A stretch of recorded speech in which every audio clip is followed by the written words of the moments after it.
There's a story that I read actually in a book by Cheryl Garrett.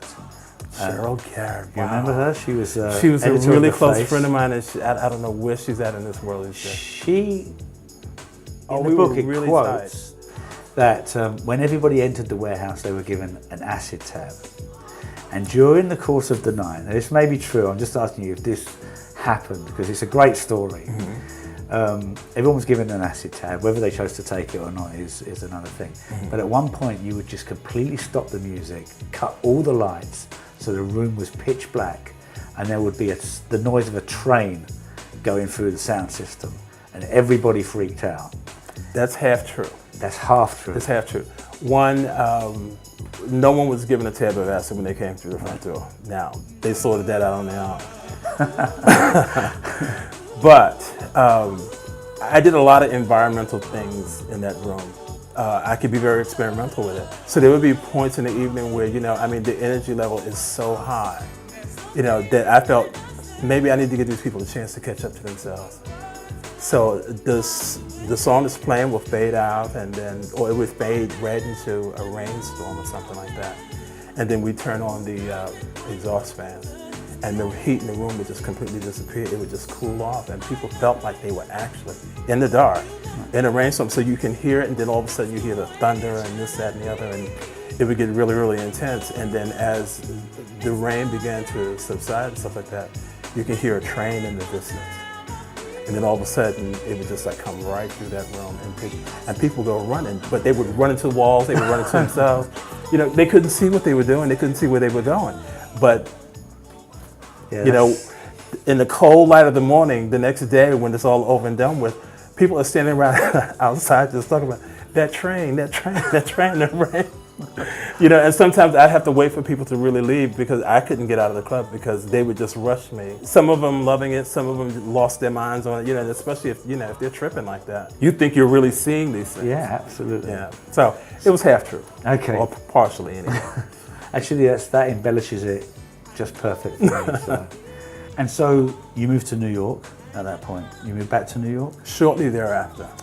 And the next kind of phase of your career, I feel, started with the productions that you were involved with.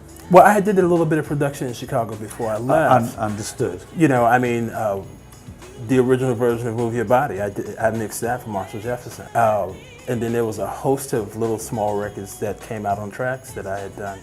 I never got paid for any of that work, but the education was the pay.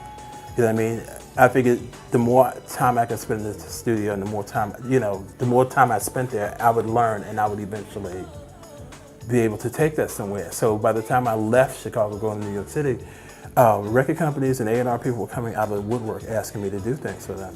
And I just happened to get in at Def Mix on the ground floor, coming through the front door with all of this. So it balanced out. So that was how your association with Def Mix started. And obviously for people that are, Def Mix was a production, remix, DJ organisation which consisted of yourself, David Morales, later on Satoshi Tomi, and it was managed by Judy Weinstein. Yes. The company actually really just belonged to Judy and David. I'm not really an officer in the company, I became a client of the company, and also David and I were partners in the studio.